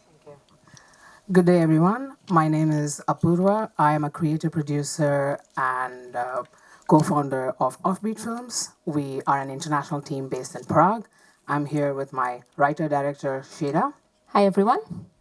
To set the stage for this particular story, I just want to ask you a very simple question. What comes to your mind when I say the words empty house? You're probably imagining a space that is still unfurnished, empty, but that's not quite what it means in Iran. In Iran, which is where I am from, khune khali, or literally empty house, is derogatory slang for secret meeting places. These homes offer rare moments of privacy where people can be free to do things that are otherwise forbidden. And that is where the concept and title of our story is drawn from. Empty House is set in contemporary Iran and follows 13-year-old Ellie. Ellie is naive and curious, she's lively, and she is starting to test the limits of her freedom in this conservative society. And so one day, she is out to seek her first taste of love. She lies to her father, sneaks away, and has made plans to meet a boy in an empty house. The date starts normal at first. They are playing video games, they are having fun, exchanging awkward glances, just being teenagers. But what starts as a harmless date quickly turns into danger when the morality police raid the house. And that forces Ellie to face the harsh reality of her life as a woman in Iran. Ellie is chased, arrested, and taken to the police station. There, she is subjected to a humiliating virginity test and also an intense interrogation. All throughout this, nobody looks at her, everybody looks through her. It is as though her worth has been erased. At the end, her father is called to the police station to pick her up, and Ellie expects comfort and understanding from him, but is faced with silence. On their way home, he unexpectedly drives her to the cemetery and makes it very clear that if she ever causes another scandal, that's where she will end up. In the end, it is through siding with the police and with the people who harmed her, it is her father who delivers the final and most devastating blow. Empty House is a 15-minute coming-of-age drama that follows Ellie's emotional journey. So we start soft and romantic with the date, but then are interrupted by the arrival of the police. As Ellie goes through these tense and unsettling situations, the tone dramatically shifts to reflect the suspense of what she's going through and what's to come. This is a story that is based on the real experiences of a close friend of mine when we were 13. It terrified me then, and it had a very formative effect on me. And it taught me very early on that even a parent's love is conditional. And that made me feel like I always had to stay in line no matter what. Even though I did everything I could to avoid ending up like my friend did, I was still arrested twice. That is because in Iran, the morality police has the power to punish and shame any woman as they choose. Living under such control has a very long-lasting effect on how you view yourself, your body, and the ones around you who are supposed to protect and understand you. Even now, 2 decades later and a whole continent away, that fear persists, and it's reflected in how I dress, how I act, how I subconsciously react when faced with law enforcement. And that is the fear that we want to depict here, essentially. I know that this is a story that I've been living with for many years now, and now more than ever, I feel the need to tell it. And I know that this film may complicate my ability to return to Iran, but that is a risk that I am willing to take. From a production standpoint, we have made a deliberate decision to shoot in a proxy location in Turkey rather than Iran, because we want to prioritize the safety and the security of our crew. Accordingly, we will also be casting exclusively from the Iranian diaspora, particularly when it comes to the selection of young children. The film at a script stage has already won multiple awards, including the Music and Cinema Award at the Co-Production Market at Brussels Short Film Festival. We also won the ISA Best Story Award at Holly Shots. Sheida's previous films have screened in festivals like Camerimage and Short Shots Japan. Our company's last short film, Kanya, was shortlisted for the Student Academy Awards. We've had streaming deals with HBO Europe and Naunus. Our upcoming feature film, Pixie, has just been selected to Locarno, so we'll be premiering at Locarno this summer. And we've already secured producers in France and Belgium and a trusted partner in the UAE who will handle the line and service production in Turkey. We are in the process of signing a tri-party co-production agreement between France, Belgium, and Czech Republic. And once the paperwork is finalized, we will be applying for regional and national funds in each territory. The production budget is about 160,000 euros, excluding post-production, because we already have in-kind support from some post-production partners in the Czech Republic. And we're obviously looking for equity investors and production partners who can expand the scope of this project. We're also putting together our key crew, and we welcome any introductions that will help support the project's progress. Our creative synergy and our previous track record puts us in a very strong position to realize this film. And now, to give you a sense of the tone that we are going for, we put together a short sizzle reel that we would like to show you. Thanks.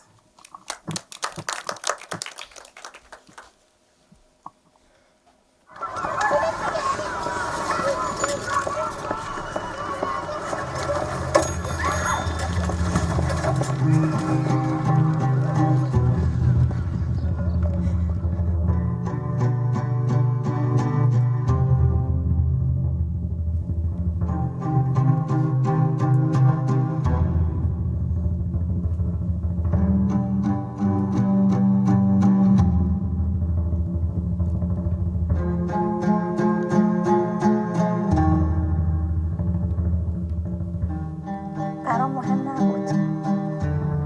از هر لحظهش لذت بردم.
Thank you very much.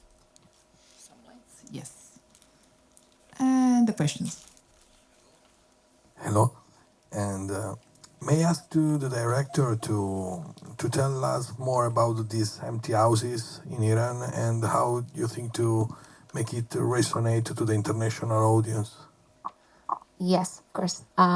So the concept, it's not, let's say, a specific set of place.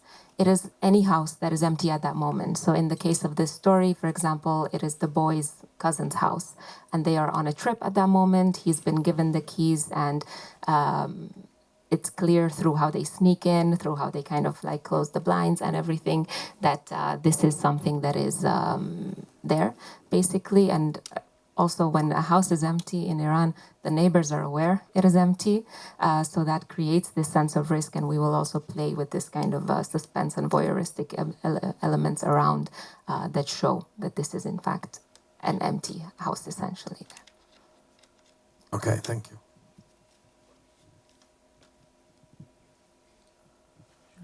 Hello. How does the film end? I mean, this is a transformative journey for the main character, but for her, what does happen in the end? Yeah. Yes, exactly. So we want to show this journey that she goes through from being this naive and innocent girl to someone who is not only discovered the dangers of the outside world, but has been disappointed by her father, basically. So that will focus on her emotional journey at the end. The film is going to be bookended by 2 car journeys in which she is with her father in both of them. So at the beginning, the father will be there. It will be friendly. Everything's nice. At the end, in this cemetery backdrop, there's this girl who's been kind of now left alone, fully and unable to connect with anyone. And even again, the father does not look at her. So we want to really create this unsettling feeling that she's almost like desperate to create an eye contact with someone, and she cannot do it, so she looks away. Potentially even, all in one afternoon, basically. It's something that, also that's why it's a short film, to really emphasize that how quick this life is disrupted and how everything happens. So we really hope, of course, we will need very talented actors or non-actors in this sense, who will be able to convey these emotions. But that is going to be the main focus, to really work with our child actor to ensure that this transformation from the beginning to the end comes across very clearly. Thank you very much. Yeah, thank you. Thank you. Thank you. As we came to the end, let us give a big applause to the teachers or all those who presented the project. Yeah. Now you can relax, huh? Yeah. We have also some audience here there, or no? I thought that I wanted. I didn't. I don't have my glasses, so I'm sorry. Yeah. Before I continue, as I already announced, we're gonna watch 2 Greenland short films. They are premiering here in Croatia. So enjoy it.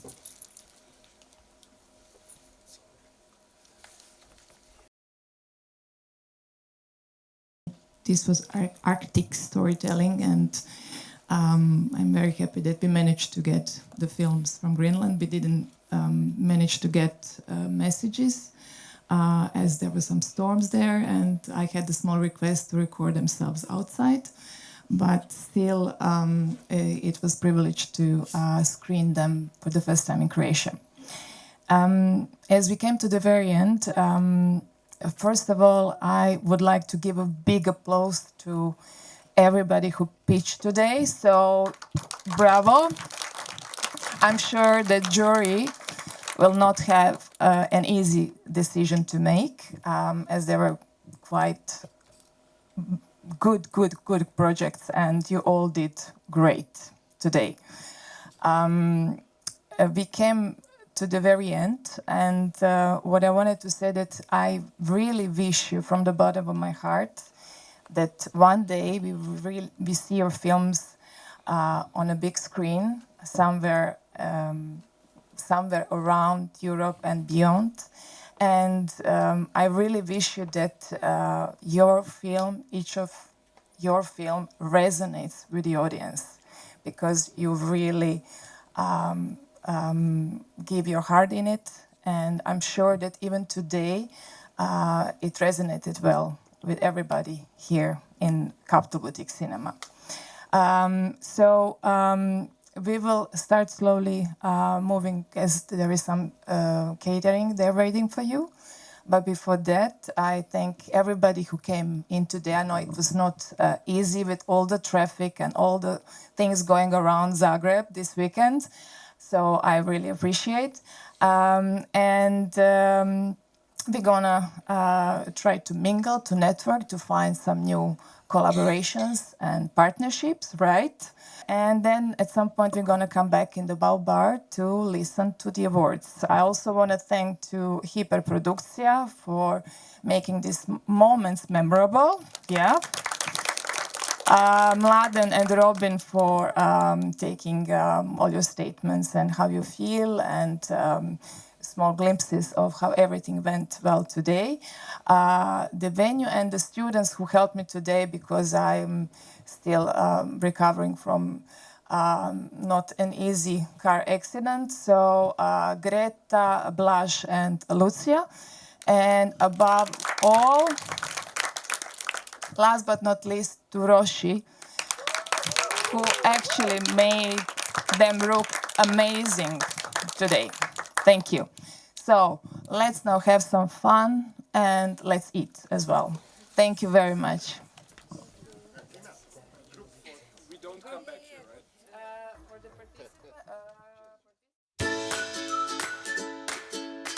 We are happy to support as much as we can, dreaming with you, and welcome on stage Alberte Parnuuna.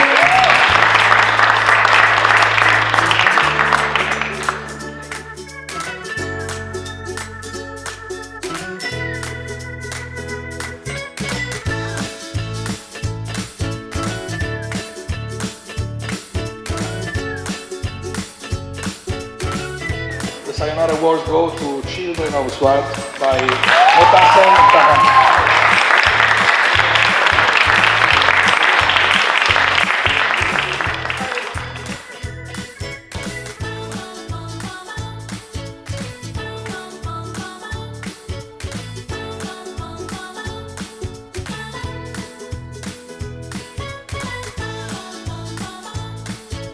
The special mention goes to Empty House by Sheida Sheikhha and Apoorva Satish.